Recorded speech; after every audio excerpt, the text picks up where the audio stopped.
Our last component of this module, covering ADHD, will provide you with information on strategies for working with students diagnosed with ADHD. As we know, all children at times will engage in behavior that is ADHD-ish. We all have our moments. The strategies that we're going to address will benefit all children. Some students will receive services through an IEP, some will have a 504 plan, and others will be privileged to the universal supports that will be put in place. Because they're effective teaching strategies, and they work for all students, whether they have been identified as having a disability or not. Many accommodations have proven helpful for students diagnosed with ADHD, whether they are provided through an IEP plan, a 504 plan, or just put in place to assist a child that is struggling to focus or stay on task. Your textbook discusses possible classroom accommodations for children with ADHD. However, let's review a few of these. The most obvious accommodation is probably preferential seating. It may be important to have a student who has difficulty focusing near the front of the room, so you can cue them in as needed. Breaking tasks or assignments up is also a really good strategy. This in turn creates natural breaks and allows the student to move around. Along with this, extra time may be needed for completing tests and assignments. Students with ADHD often struggle with organization, and it may be paramount to teach organizational skills explicitly. Color coding assignments, designing visual cueing systems, and providing for movement may also provide benefits to students with ADHD. Color coding assignments could include anything from highlighting directions to color blocking sections to covering students' desks with colored construction paper so that the paper sticks out. Visual cueing systems are also very flexible and can range from a gesture to a series of pictures. Lastly, it is also important to allow time for movement. These students really need to have opportunities to stretch and walk around in order to effectively sit and listen during instruction. As with accommodations, there are a number of strategies that are beneficial to use with students with ADHD. Functional behavior assessments, self-regulation and monitoring, homeschool collaboration, and instructional modifications are just a few of these strategies. Functional behavior assessments are important in understanding the behaviors a student may be exhibiting and designing appropriate interventions, as it helps you identify what the function of that behavior is or why that student is engaging in that behavior. We'll discuss FBAs in a future session. Homeschool collaboration is important in supporting individuals with ADHD, as it is with all students. However, it's also important to stay in close contact with parents because it provides a bridge between what is happening at home and at school. Furthermore, it allows parents and teachers to share information regarding the monitoring of medications, homework completion, establishment of goals and rewards, and developing a behavior management plan. As we discussed earlier in the class, instructional modifications may need to be made. This can consist of modifications to the environment, instructional materials or delivery methods, and student tasks, as we discussed in the previous slide. Let's take a closer look at self-regulation. Self-regulation is a natural ability that allows a person to be in control of their thoughts, their feelings, impulses, and behaviors. Self-regulation also allows a person to adapt and alter their responses and behaviors to cater to specific life settings. However, for some, self-regulation does not come so naturally. This is why self-regulation interventions have been researched and implemented. Typically, developing children possess skills and exhibit methods to manage and monitor their behaviors and academics during daily routines. Children with ADHD, however, also possess these skills, yet have much of the same difficulty monitoring and maintaining these behaviors due to their inability to successfully self-regulate. Therefore, it's important to have interventions in place to help children who struggle with ADHD stay on task and improve their academic performance. Research has reported improvements in on-task behavior and academic performance for children with ADHD when self-regulation interventions are in place. There are a variety of different types of self-regulation interventions within the literature. However, because the purpose of this presentation is for self-regulation interventions for students with ADHD, we'll only discuss the 4 most common forms of self-regulation interventions in regards to this disorder. These interventions are self-monitoring plus reinforcement, self-management, and self-reinforcement.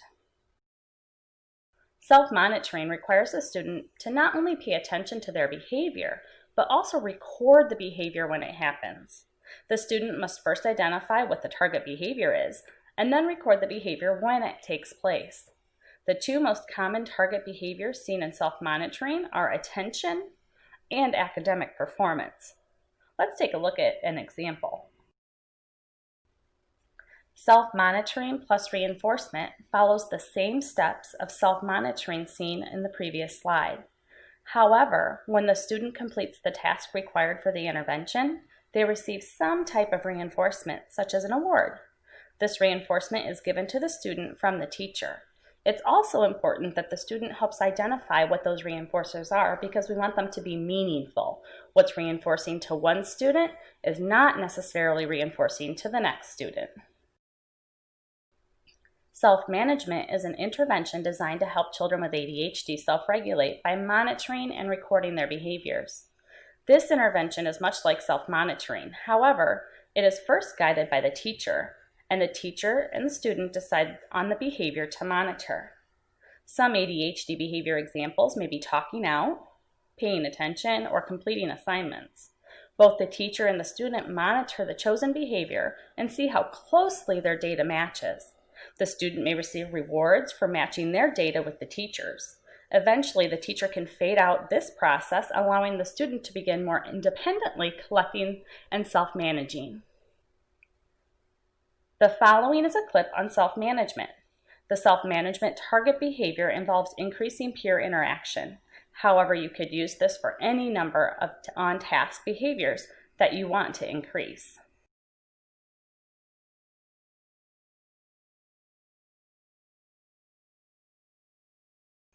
Self-reinforcement interventions are much like self-monitoring plus reinforcement.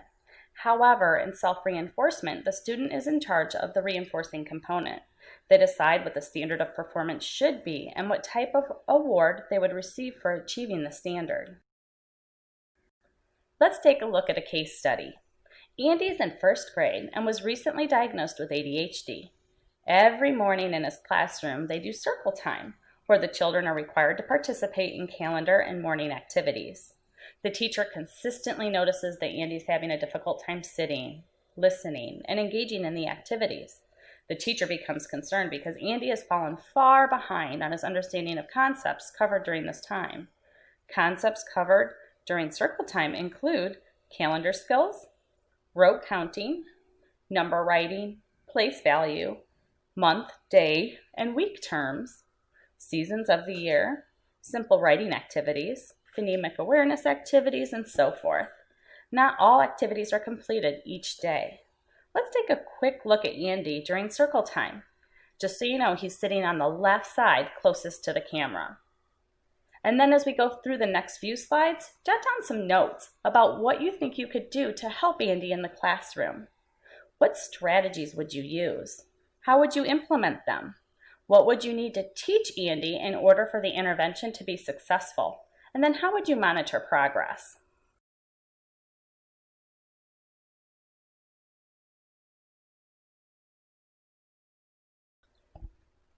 Teachers are a critical aspect of successful self-regulation interventions.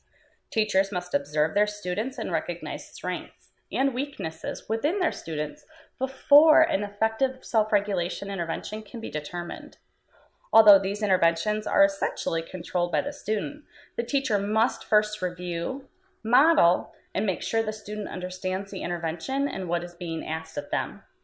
Finally, the teacher and the student must agree on the needs of the target behavior and the intervention before it's implemented. It's important to be clear and consistent in the delivery of directions. The intervention should be concise in its explanation to avoid any confusion for the student. It's also important that expectations of the student for the intervention are not set higher than the student's actual ability of participation.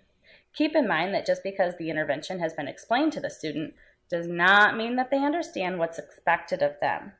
We first need to teach them how to use the supports that we put in place.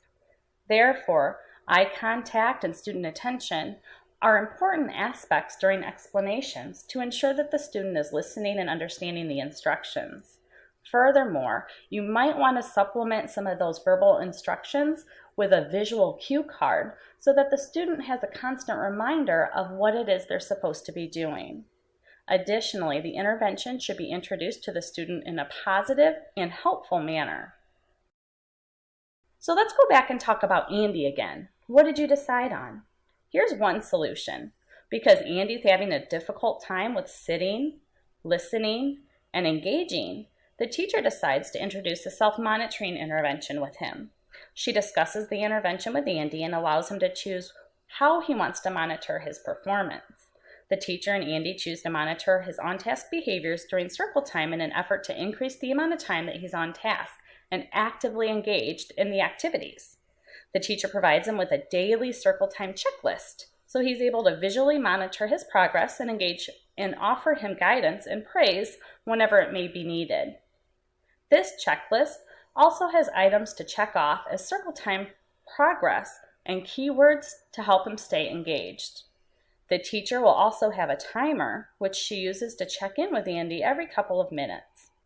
With this intervention in place, along with time and practice, Andy will hopefully be able to effectively self-monitor his listening and engagement. Furthermore, he has now become consciously aware of how often he is able to complete circle time activities. Other strategies may include providing extra time to complete tasks, work, and assessments. It may also help the student if you allow them to take breaks while working. Initially, you may have to help the student recognize that they need a break, but that can later be used as a self-regulation and self-management strategy. Since many students with ADHD often have difficulty organizing their work and developing effective study skills, we can help them organize. Some organizational strategies include designating space for materials, establishing a routine for writing down assignments, like using an assignment notebook, and providing notebooks in different colors for each subject area. It'll also be very important to identify and teach students with ADHD study skills. Some examples of study skills include listening, outlining, and note-taking. Additionally, teachers may need to teach students how to break a complex, larger task into smaller components. And probably one of the most important ways a teacher can provide support is in teaching of time management strategies and skills. We've covered many strategies and supports that can be put in place in the student's learning and home environments. Yet, for some individuals, the behavioral strategies that we have been discussing up until this point may not provide relief to some of the issues and challenges students may face. Therefore, sometimes families turn to their pediatrician or psychiatrist for information related to medicinal treatments. But let me remind you that pills do not teach skills, and we in the educational world need to focus our time and energy on teaching our students how to master life. With that said, you may be approached by a parent who is interested in seeing how medicine affects their child's behaviors. While many of the medications most often used have been proven to be very effective and have led to desirable outcomes, it is important to keep in mind that they don't always work for children, or if they do, the side effects may not outweigh the benefits. In the classroom, your role will be to collect information and data to share back with the family and physician, so together a decision can be made regarding the effectiveness of any medications. We've included medication tracking sheets that you can use to help monitor a child's behavior throughout the day. Tracking this information daily will help answer the following questions. There are 3 important questions that physicians, parents, and teachers should keep in mind while children are taking medication. First, is the medication providing the intended benefit? Second, to what extent are there side effects? And lastly, Do the benefits outweigh those side effects? There are different types of medications that may be prescribed. The three major classes of medication include psychostimulants, antidepressants, and antipsychotics. Stimulants, such as Ritalin, include the largest class, and they're the most commonly prescribed and most well-researched and established type of medication. As with any medication, there are a few side effects. The side effects you want to watch out for with stimulants include a reduced appetite, and therefore a reduced rate of growth. Another one includes tics, odd motoric movements. If the tics aren't severe, and the benefits of the drug may outweigh those tics. Another side effect of stimulants is that they can make it difficult for a student to fall asleep at night. If the stimulant is causing a child to miss a lot of sleep, then that can definitely outweigh the benefits. Despite these side effects, Ritalin's effects on children has been studied for many years, probably more closely than any other drug on the market. Therefore, it's considered to be a safe medicine for most children. These next two types of medications are far less common. The first is antidepressants. Antidepressants are usually not used unless stimulants have been tried and found to be ineffective. If the child exhibits characteristics of depression along with the ADHD, then antidepressants may be effective because they may treat both conditions. Antidepressants have not been studied as long as the stimulants, and we're not really sure of the long-term effects of antidepressants on children. So doctors are more cautious about putting a child on an antidepressant medication for ADHD. And when prescribed, is typically only used for kids that have both depression and ADHD. The third type of medication is very rarely prescribed, and most physicians would not even consider prescribing an antipsychotic medication for children with ADHD. Antipsychotics are only used in a very, very small number of ADHD cases. These medications tend to be very, very strong treatments, have strong side effects, and were developed for individuals who have mental health issues. Medication, when combined with educational and behavioral interventions, can lead to a number of positive outcomes. One desired outcome may be an increased concentration. Students may be able to concentrate for a greater period of time and more intently. They may also experience an improvement in their ability to complete tasks. So students who had trouble getting their work done before taking medication are now able to get it done. Furthermore, they may experience greater productivity in their work, and this means higher grades and completing assignments more thoroughly. Better handwriting and motor skills are other areas that may improve. Children with ADHD often have difficulty with fine motor skills, and because they're impulsive, their handwriting can be very sloppy. The point is that when a child starts on medication, these are some of the areas that you should look for to see if the medicine is helping the child. If you work or support a student with ADHD in the future, remember your primary goal is to implement strategies that have research and evidence supporting their use in the classroom. Although supporting a child with ADHD may be challenging, teachers should never recommend medication to the parents. If parents approach you, it would be okay to discuss the behaviors you have noticed in the classroom, the accommodations that you have made that have been helpful, and what you're struggling with. Most importantly, remember, medication is not a cure. The pill will not teach the student new skills. However, it may help them learn. If prescribed, meds need to be used in conjunction with behavioral and educational interventions. Be sure to acknowledge the student's successes and not relate those successes just back to the medication. Collaboration with the parents and the physicians and share information about how things are going within the classroom and other school environments will be very helpful. There can sometimes be serious side effects to some of the medications, and it's important to take data on what's happening in the classroom and make sure you share that information back with the family.